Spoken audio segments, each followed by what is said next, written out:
투박하지만 정직하다. 비평을 비평하는 남자 서영석. 그가 바라본 세상. 사설과 칼럼을 통해 오늘을 짚어본다. 서영석의 라디오 비평.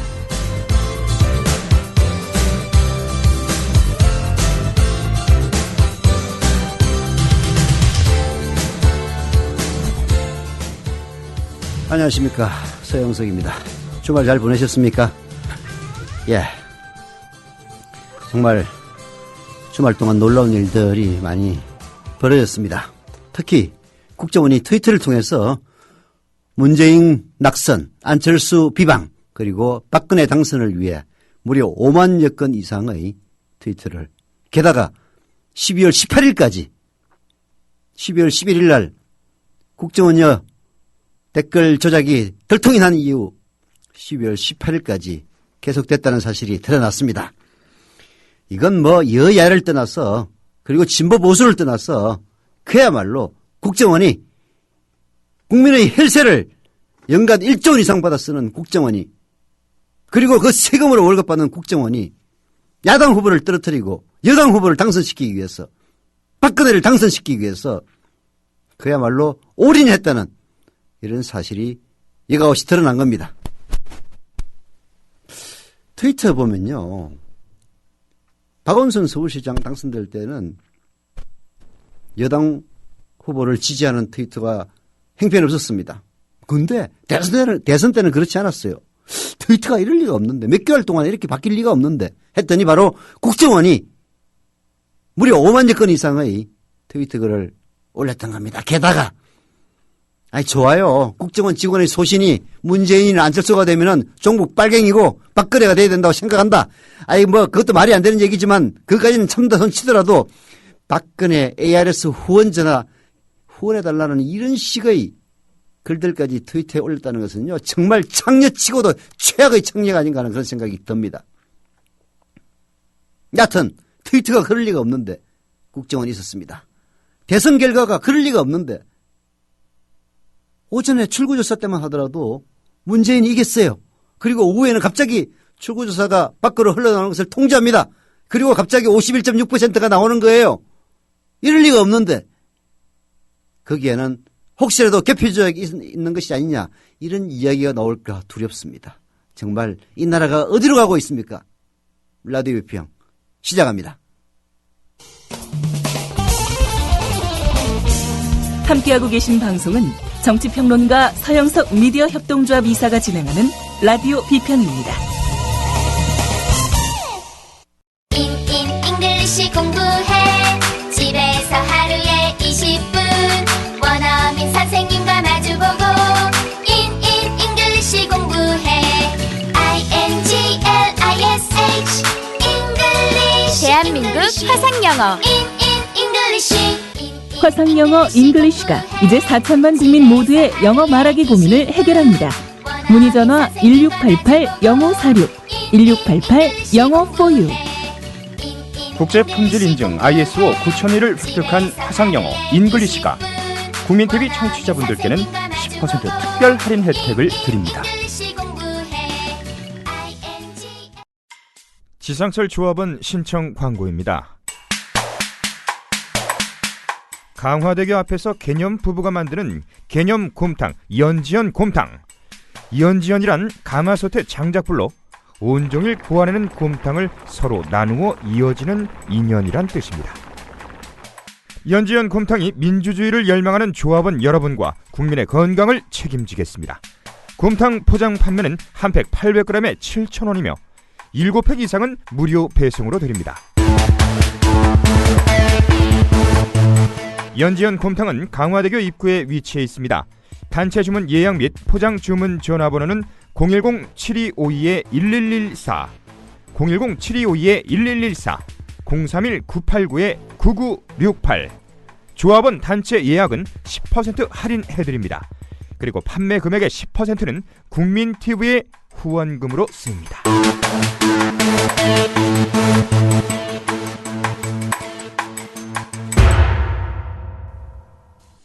네. 왜 국정원 직원들이 이 게시판에서는 상당히 조심스럽게 활동을 하면서 트위터에서는 이렇게 노골적으로 선거운동을 했을까 궁금합니다. 트위터에서 보면 가관이에요. 문재인은 간첩이다. 뭐 안철수는 뭐 여장 남자다.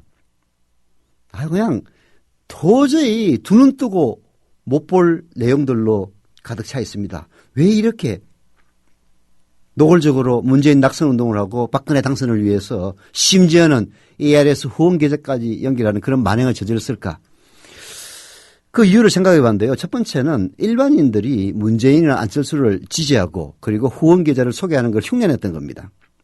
일반인들이 그렇게 해도 상관이 없죠. 자기가 지지하는 후보에 대해서는 말입니다. 하지만 바로 박근혜를 지지하지 않는 사람들이 내는 세금도 많이 있습니다. 지난 대선을 비춰보면 48%는 박근혜를 지지하지 않는 사람이 내는 세금이에요. 그런 세금을 받아가지고 월급을 받는 국정원 직원들은 그렇게 해서는 안 된 겁니다. 왜 공무원들이 정치적 중립을 지킵니까? 국민의 세금을 받아서 그 돈으로 월급을 받아먹고 살기 때문에 특정한 편을 들어서는 안 된다 그런 얘기예요. 그런 걸 국정원 직원들은 의식하지 못했거나 아니면은 별 죄가 되겠느냐 이게 생각했던 겁니다. 아무리 위에서 시킨다 하더라도 이건 절대로 해서는 안 되는 것인데 거기에 대해서 저항하는 단 한 명의 국정원 직원도 없었다는 게 국정원 조직이 맞이하고 있는 비극입니다. 두 번째는요. 게시판 글은 추적이 쉬워서 상대적으로 조심스러웠지만은 트위터는 서버가 해외에 있어서 추적이 어렵다고 본 거죠. 얘들은 정말로 무식했던 겁니다. 추적은 물론 어렵습니다. 하지만 계정을 분석하면 어떤 성향인지 다 드러나고 다른 무엇보다도 자기 글을 삭제해도 리트윗이 됐거나 인용된 글은 삭제가 불가능한 사실을 몰랐던 겁니다. 들통날 가능성이 있다고 생각했으면 이렇게까지 노골적으로 문재인은 간첩이다. 문재인 빨갱이라고까지 표현을 안 했습니다만은 라는 뉘앙스의 그런 비방글로 혹은 안철수에 대해서는 인신공격적인 글입니다. 뭐 여장 남자 같다는 둥 뭐 같다는 둥 이런 개 같은 글을 어떻게 올릴 수가 있었겠느냐. 들통이 나리라고 생각을 못했기 때문입니다. 원세훈 국정원은 아마도 박원순 서울시장의 당선에서 결정적인 이유가 트위터나 페이스북에서의 강세였다고 생각했을 겁니다. 상대적으로 신원이 잘 드러나고 신원을 감출 경우에는 영향력 확대가 어려운 페이스북보다는 익명성이 좋고 집단적 리트윗으로 그런 영향력 확대가 상대적으로 쉬운 트위터를 이들은 선택했다. 이렇게 저는 봅니다. 네. 정말 이러고도 지난 대선이 공정했다고 말할 수 있느냐? 오늘 한겨레신문이 사설로 이 부분을 정면으로 짚고 나섰습니다. 소개해드립니다. 국가정보원 심리전단 직원들은 지난 대선 기간 박근혜 후보의 온라인 불법 홍보 운동원들이었다. 서울중앙지검 국정원 대선 개입 사건 특별수사팀이 법원에 제출한 공소장 변경 허가 신청서에 담긴 국정원 직원들의 트위터 내용을 보면 벌린 입을 다물 수 없다. 종북몰이, 지역 감정 조장, 흑색 선전, 허위사실 유포 등 가장 저질스럽고 비열한 방식이 총동원됐다. 심지어 박근혜 후보의 후원 계좌를 적극적으로 홍보하는 내용까지 들어있다. 호남을 진심으로 대하는 박근혜와 호남을 호구로 보는 안철수, 문재인. 문재인은 종북 정권이다. 속지 마라. 김일성 왕조 치하에서 노예 생활하려면 속아라. 찰스나 제인이가 대통령 할 바엔 차라리 개나 소를 시키세요. 박근혜 후보 계좌 안내, 대선 승리로 가는 큰 힘이 됩니다. ARS 후원 전화 060-700-2013. 네. 060-700-2013 지금도 보면요. 박근혜 후보 후원 계좌로 나옵니다. 참 진짜 참담합니다. 국정원 직원들이 이런 트위터를 올렸다는 것 자체가 그게 본심이 다 드러나는 거죠. 이러고도 박근혜가 내가 국정원 댓글 때문에 당선됐다고 보세요라고 그렇게 물을 수 있다는 그 강심장이 정말 대한민국의 비극입니다. 국정원 쪽은요. 그동안 자신들의 대선 개입 혐의에 대해서 북한과 종북 세력의 선전에 대응하는 목적으로 댓글을 달았을 뿐 선거 개입이라는 의식이 없었다라고 주장해 왔습니다. 새빨간 거짓말임에 드러났습니다. 하지만 트위터 내용들은 이런 주장이 새빨간 거짓말임을 증명해 줍니다. 박근혜 후보의 후원 계좌까지 안낼 정도로 불법 선거운동을 벌여놓고 북한에 대한 심리전 운운하는 것은 정말 뻔뻔스럽게 짝이 없는 일입니다. 오죽하면은 조중동의 사설들도 이런 국정원에 대해서 한탄을 하겠습니까? 글의 내용도 충격적이지만 이 글들을 퍼뜨린 방식과 규모도 놀랍다. 자동 리트윗되는 프로그램을 통해 지난해 9월 1일부터 12월 18일까지 트위터로 퍼뜨린 글은 무려 55,689차례에 이른 것으로 나타났다. 온라인 댓글과는 규모와 파급 효과에서 차원이 다른 엄청난 불법 선거운동이다. 트위터가 선거에 끼치는 막강한 영향력을 고려하면 지난 대선의 공정성 전반에 대해 심각한 의문을 제기하지 않을 수 없는 상황이다. 예. 55,689차례, 하루에 평균 510차례입니다. 제가 트위터 많이 한다고 하는데요. 대선 때 제가 세어보니까 하루에 100건 이상 못했습니다. 개인이 하면은 아무리 많이 하는 저 같은 사람도 100건 하기 힘들어요. 도대체 몇 명이 달라붙어 있었길래 사실 위에서 내려오는 지시 가지고 리트윗 하려면요. 그렇게 많이 못합니다. 그런데도 불구하고 하루 평균 500여 건이 넘는 그런 트윗을 했다는 것 자체는 어마어마한 거죠. 저는 오늘 조선일보가 일면 톱으로 이 트위터 5만여 건의 글을 썼습니다. 홍수장 변경한 사실을 사실은 쓴 거죠. 그런데 이런 생각이 났습니다. 지난 4월 24일 일면에 조선일보 김창균 논설위원인지 부국장인지 잘 모르겠는데요. 칼럼을 실었습니다. 대선 여론조작 목적이면 332 사이트를 골랐겠느냐. 332 사이트는 오늘의 유머를 얘기하는 겁니다. 그래서 그 칼럼은 국정원 김 씨는 대선 전 4개월간 댓글 120개를 달았다. 대선에 개입하라는 상부 지시를 받고도 김 씨가 이랬다면 태업 아니면 항명에 해당한다. 라고 야권을 비꼬았습니다. 반년이 지난 10월 21일 즉 오늘 조선일보는 일면톱으로 국정원 트위터팀도 대선 개입글이라는 기사를 실으면서 무려 55,689건을 발송했다는 사실이 확인됐음을 전했습니다. 또 사설에서도 야당이 공개한 트위터 내용은 기왕에 나왔던 인터넷 댓글보다 훨씬 더 정치적이 짙은 것이다.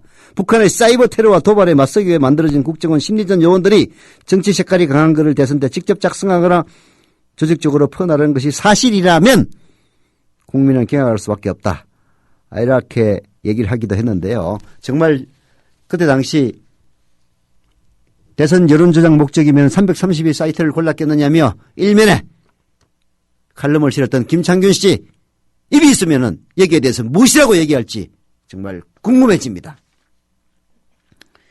검찰이 국정원 대선 개입 사건 수사 특별팀장인 윤석열 여주지청장을 전격적으로 수사해서 배제한 진짜 이유가 무엇인지도 더욱 확인해졌습니다. 윤석열 여주지청장이 바로 55,000여 건의 국정원 트위터 글을 적발해내고 그리고 공소장을 변경해서 이것을 선거법 위반으로 기소한 게 아니라 기소를 하려면 사람이 필요하죠. 그 제목에다가 공소장에다가 추가로 이런 내용을 집어넣은 겁니다. 수색 과정에서 국정원 직원 체포 그리고 압수수색 과정에서 사전보고가 없었다는 따위의 주장은 구차한 트집잡기일 뿐이고 실제 이유는 수사팀이 새롭게 밝혀낸 국정원 범죄 행위의 파괴력이 메가톤급이기 때문입니다. 정권의 정통성을 흔들 정도로 심각한 국정원의 불법 선거운동 실상에 수사의 손길이 뻗치는 것을 결코 묵과할 수 없었던 것으로 보입니다. 남재정 국정원장 뻔뻔하고 후한무치하기 짝이 없어요. 지난 원세훈 국정원이 저지른 범죄 행위에 대해서 깨끗하게 고백하고 국민들에게 용서를 구해도 시원치 않을 판에 윤석열 여주지청장이 국정원 직원을 체포하고 압수수색하면서 사전 통보하지 않았다고 격려했다는 이딴 식의 기사가 나옵니다. 아니 범죄자를 갖다가 그러면 압수수색하고 체포를 하는데 사전에 통보를 해줘야 됩니까? 다 증거를 다 숨기고 다 거짓말 하도록 입을 맞춘 다음에 체포하란 말입니까? 국정원 직원들에 대해서 사전에 통보하는 것은 1963년 박정희가 중앙정보부를 만들 때 그때 특권으로 만들어준 것이고요. 그때 중앙정보부 법에 명시됐던 거 지금까지 내려온 것에 불과합니다.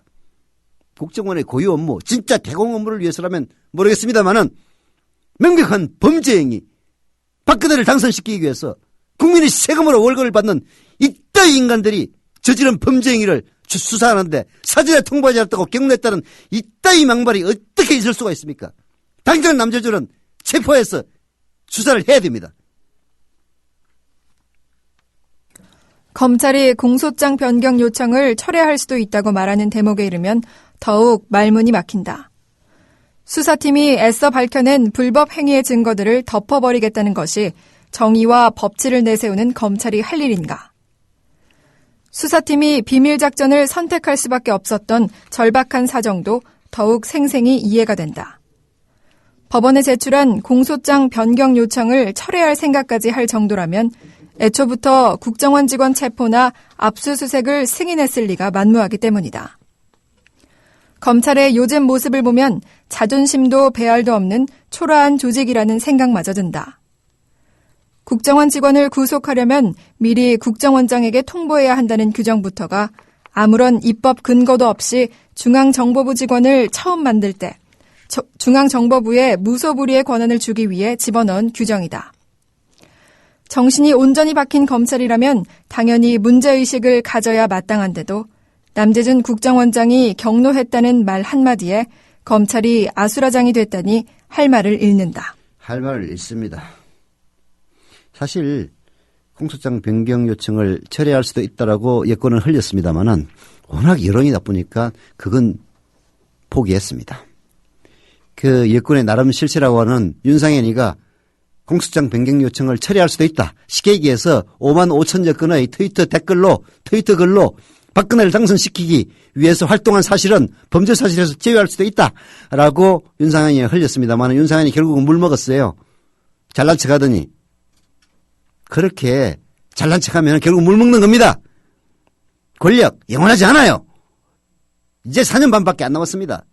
4년 반이면 어마어마하게 길다고 생각하지만은 이명박이가 집권했을 때도 마찬가지였어요. 긴 거 아닙니다. 잘못된 것을 잘못된다고 얘기하지 못하는 요즘 새누리당 보면요. 그야말로 홍위병 정당이라는 생각이 절로 듭니다. 어떻게 정치가 실종하고 오로지 박근혜를 옹호하기 위해서 무려 170명이 넘는 국회의원이 일사불란하게 움직일 수 있다는 그 사실 자체가 대한민국이 지금 과연 대한민국인가 아니면은 북한 이민 사회주의 공화국인지 잘 모르겠습니다. 북한에 있을 일이 어떻게 남한 새누리당에 있을 수가 있습니까? 정복하지만은 새누리당의 꾸락스닝을 보면은 김정일이 정당하고 김정은이 정당하고 다를 게 하나도 없어요. 그나마 이명박이 때는 친이하고 친박이 쌈박질을 한다고 그나마 소통은 존재했습니다. 지금 새누리당 반성해야 돼요. 그런 식으로 하면은 오래 못 갑니다. 특히 남재준 국정원장의 적반하장식의 날뛰면 국정원 무소불위의 시대가 다시 돌아왔음을 보여주고 있습니다. 하지만 조직원들이 엄청난 불법 행위를 저지른 게 드러났으면 조용히 주둥아리 다물고 있는 것이 옳은데도 오히려 화를 내며 검찰을 몰아세우고 여기에 검찰은 허리를 굽히고 있는 것이 이 한심한 현실입니다. 아버지 박정희가 만든 중앙정보부의 후신이 딸을 위해서 불법 선거운동을 벌이고 그때 만들어진 터무니없는 규정이 이들의 불법 행위를 덮어버리는 이 기막힌 현실. 이것이야말로 바로 물구나무 선 대한민국의 현재 모습입니다. 물구나무 선 게 오래 가리라고 생각합니까? 물구나무 서면 피가 대가리로 쏠려가지고 자빠지든지 죽든지 둘 중에 하나입니다. 이 정권도 자빠지든지 사망하든지 둘 중에 하나일 겁니다.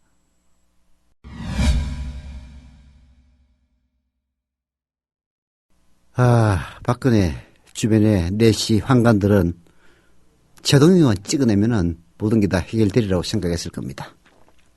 그런데 윤석열 팀장이 그동안 수사한 결과를 그런 식으로 공소장 변경을 할 줄은 몰랐을 겁니다.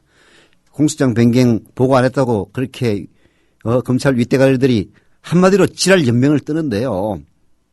알고 보니까 수차례 요청을 했다고 합니다. 그런데 무시했어요. 그래서 윤석열 팀장을 비롯한 수사팀들이 공소장 변경을 한 겁니다. 왜냐?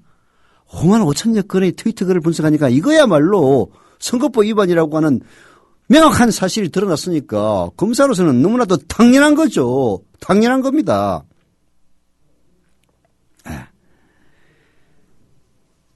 그렇게 최동욱을 찍어내면 다 끝날이라고 생각했었는데 윤석열이라고 하는 의인이 다시 등장할 줄 몰랐을 겁니다. 늘 그렇습니다. 박정희는 차이철 말을 듣고 그야말로 부망항쟁 탱크로 밀어버려. 캄보디아에서는 수백만도 죽었다는데 이딴 사고방식을 갖고 있다가 김재규에게 총 맞아 죽었습니다. 전두환이 감기에서 사람들 마구 죽이고 집권해서 천년만년 갈 줄 알았죠. 지금 전두환이 보십시오. 늘 그런 겁니다. 역사는 한때 후퇴하는 것처럼 보이지만은 큰 줄기는 반드시 승리합니다. 우리는 그런 믿음을 가지고 살고 있습니다. 김기춘이, 이정현이 정신 차리세요. 나중에 돌 맞습니다. 돌 맞아요. 여우처럼 쇼핑하자 폭스마켓. 국민TV 손목시계 출시. 깔끔하고 선물용으로 좋은 골드 디자인.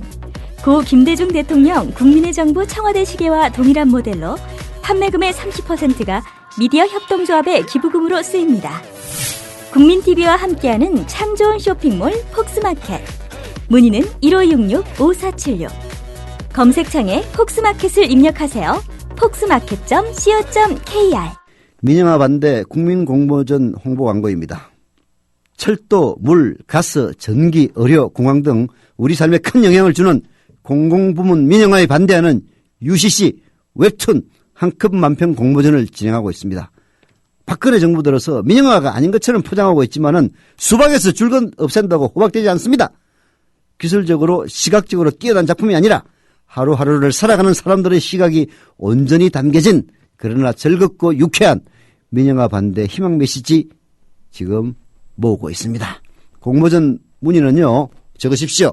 공공기관 사업본부 사무국 전화번호 02-3143-7710 02-3143-7710 또는 담당자 이태영 010-7444-4277 010-7444-4277로 문의해 주시면 됩니다.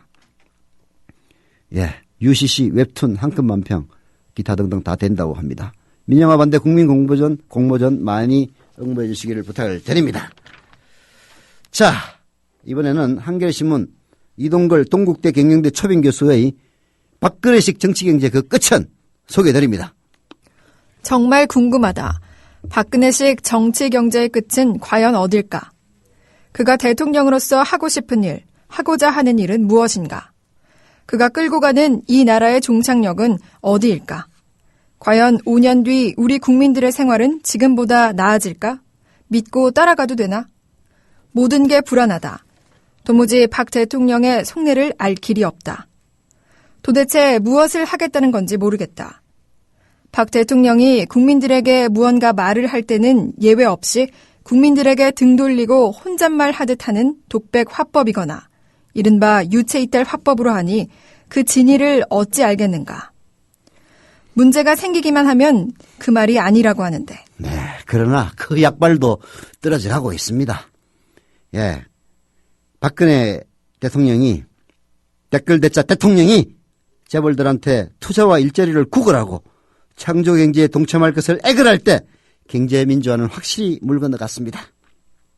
아니면 사실은 재벌들이 투자와 일자리를 많이 늘리지 않을 것을 알면서도 그리고 재벌들의 창조경제 참여가 실제 별 효과가 없다는 것을 알면서도 재벌들에게 간곡한 협조를 부탁한 게 어찌 생각해보면 이제 생각해보니 경제민주화를 포기하기 위한 정치적 맹분 쌓기 국민들 눈속임이라는 고단수 정치 행위였는지도 모르겠습니다. 창조경제도 시작한 지 서너 달이 채 안 됐는데 벌써 문의만 남은 지경이 되고 말았습니다. 정부 조직에 창조라는 단어가 들어간 자리가 무려 70여 개나 되고 기존에 하던 정부 사업들의 창조라는 이름을 더 쓰는 일이 비일비재하더니 공무원들의 창조경제 가장 무도에만이 창조성을 발휘할 뿐입니다. 공무원들의 대통령 눈속임이 어제 오늘의 일이었습니까? 그런 공무원들을 철석까지 믿고 있다니 박근혜가 모자라는 것인지 아니면 알고서도 믿는 척하는 것인지 태생부터 창조경제를 정치적 용도로 만든 것이라서 공무원들이 지장만 잘해주면 된다고 생각하는지 모르겠습니다.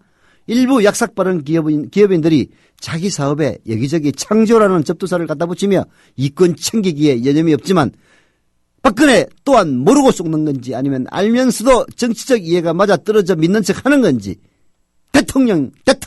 대통령 입에서는 귀에 있을 때마다 창조라는 단어가 수도 없이 튀어나오고 있지만 이미 창조라는 단어가 비창조적인 식상한 정치단의 반열에 들어선 지가 오래입니다. 창조경제 약발이 다 했으니 내년에는 무엇을 들고 나올까요? 창조 정치를 들고 나오겠습니까? 참 불쌍한 나라의 불쌍한 대통령입니다. 그럼 경제는 어떻게 살리고 한반도 평화와 안전은 어떻게 튼튼히 하겠다는 건가? 문재인 의원만 잡으면 나라 경제가 살아난다고 생각하는 걸까? 노무현 대통령을 한 번 더 죽이면 이 나라의 안보와 평화가 튼튼해진다고 생각하는 걸까? 그래서 문재인 의원과 노 대통령 죽이기에 그렇게 올인하는 걸까? 아니면 문재인 의원과 노무현 대통령을 왜 그렇게 두려워하는 걸까? 선거에서 국민의 선택을 받아 이겼으면 됐지 뭐가 그렇게 캥기는 걸까? 정말 국정원의 정치 공작이 지난 대선에서 박 대통령의 당선에 결정적 기여를 했나? 박 대통령이 아니라고 강력 부인한 걸 보면 본인 스스로는 속으로 그렇게 생각하는 건가? 예, 정말 그런 생각이 듭니다. 뭐가 그렇게 무서워서? 아니, 선거에서 국민의 선택을 받아 이겼으면 됐지. 뭐가 그렇게 캥기는 것인지. 진짜로 국정원 정치 공작 때문에 이긴 건지. 박근혜가 아니라고 하는 걸 보니까 진짜 속으로는 그래서 이거 들통나면 안 되는데 이렇게 생각하는 것은 아닌지, 아니면은 우리가 모르는 정말로 개표 부정 공작이라도 있은 것은 아닌 건지, 이런 생각이 절로 듭니다. 이명박의 명백한 사기 행위 증거는 주어가 없다고 억지를 쓰더니 확인 안 된 노 대통령의 말은 사실상의 NLL 포기 발언이라고 우겨대는 이중성. 정치적 왜곡의 목적을 위해 불법적으로 정상회담 대화록을 공개하는 뻔뻔함. 그것을 비호했던 박 대통령 아니었나. 국정원 여직원의 정치공작 행위에는 눈을 감고 여성의 인권 침해 운운하며 국정원의 불법 선거 행위를 두둔하던 박 대통령이 아니었던가. 그것을 수사하던 검찰총장, 수사팀장의 목은 자르고, 그런 그가 법치, 원칙, 신뢰 운운해봐야 이제 누가 그 말을 믿겠는가. 게다가 기초연금, 4대 중증 질환 같은 중요한 선거 공약을 뒤집는 경제적 배신 행위를 그렇게 쉽게 하는데 이제 무슨 신뢰와 원칙이 남아있겠는가. 네, 그렇습니다. 신뢰, 무슨 얼어 죽을 신뢰입니까? 대통령이 되기 전에야 그 신뢰를 실천시킬 수 있는 그 무엇이 없었기 때문에 말로만 신뢰 가능했습니다. 이제 대통령이 됐습니다. 대통령이 됐습니다. 이제 대통령이 돼 보니까 그 신뢰가 뭔지 우리는 적나라하게 알 수가 있습니다. 뭐가 그렇게 캥겼든지 수사하던 검찰총장 수사팀장 목을 자르고 온갖 공약들을 다 뒤집어 놓고 경제민주화 내팽개치고 무슨 그런 주둥이에서 신뢰 운운합니까? 이제 박근혜는 무엇을 할 것인가? 보다 어떻게 국민들의 신뢰를 얻을 것인가를 먼저 생각해야 될 때가 된 것 같습니다. 예로부터 정치의 핵심은 백성의 믿음을 얻는 것이었습니다. 백성의 믿음이 없이는 나라가 서지 못합니다. 경제도 서지 못합니다. 박근혜의 선친도 그렇게 쓰러지지 않았습니까? 이제 정말 가장 기본적인 신뢰 구축부터 하십시오. 그렇지 않으면 끌어내릴 일만 남았습니다.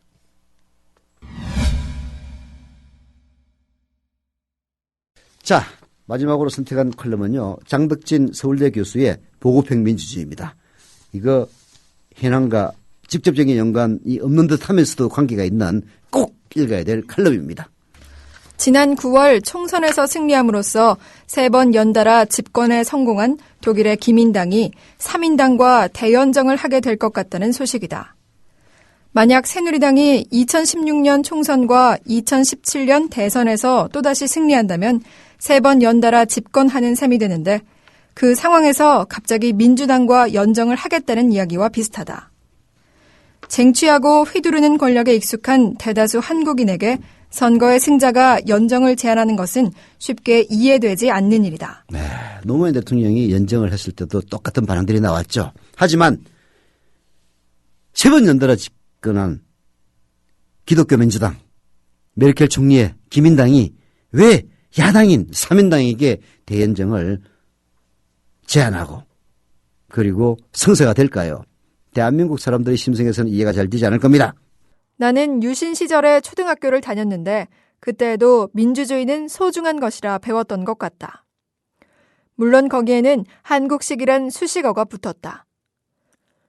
그런데 어린 마음에도 잘 이해되지 않았던 것은 그렇게도 소중하다는 민주주의가 실생활에 적용되는 것은 다수결밖에 없다는 점이었다. 일주일에 한 번 열리는 학급 회의에서 청소당번을 어떻게 정할 것인지, 수업 시간에 떠드는 친구의 이름을 게시판에 붙여 놓을지 말 것인지 이런 문제들을 놓고 다수결로 결정했다. 어린 내게조차 학급 회의에서 진지하게 논의되는 의제들이란 한없이 사소했다. 한 명이라도 더 많은 쪽이 원하는 방향으로 결정되고 나면 소수는 다수결 원칙에 따라야 했다. 하지만 10살짜리 초등학생들에게조차 때때로 가해지는 언어 폭력이나 심지어 물리적 폭력과 같은 것들은 한 번도 회의에서 논의된 적이 없다. 비록 가끔씩 얻어맞을지언정 우리는 표결을 했고 다수결 원칙에 따랐으므로 나름의 한국식 민주주의를 실천하며 어린 시절을 보냈다. 그래서인지 우리가 기억하는 민주주의는 다수결 원칙 하나뿐이다. 민주주의가 곧 다수결이라고 굳게 믿는 사람들에게 독일의 대연정 소식은 이해하기 어려운 것이 당연합니다.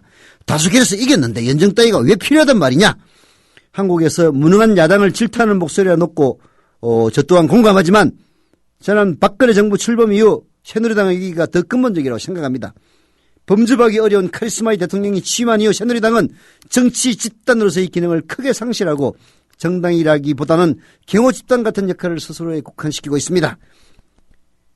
대통령은 새누리당이 몸을 던져 만들어준 이른바 탈정치의 공간에서 통치 행위만을 하고 있습니다. 그리고 그 과정에서 가장 자주 동원되는 논리가 다수결입니다.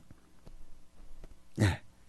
독일 기민당이 3번이나 연달아 다수결에서 이기고도 3인당과 연정을 하려는 이유는 소모적인 정치적 대립을 피하고 합의 아래 정책의 연소성을 이어가기 위해서라고 알려지고 있습니다. 우리 국회에서 최대 의원 모임이 독일 배우기 모임이라고 합니다. 이 모임에는 새누리당 의원 중 무려 3분의 1이 가입해 있다고 하니까 이분들 독일에서 무엇을 배우고 있는 걸까요? 독일 민주주의에서 합의도 정책도 다 빼버리고 한국에 적용할 보급형 민주주의로 들어올 참입니까? 라고 묻는 장덕진 교수의 이 질타 정치권에서는 깊이 새겨야만 합니다. 라디오 평 오늘 순서 여기서 마치겠습니다. 내일 다시 뵙겠습니다.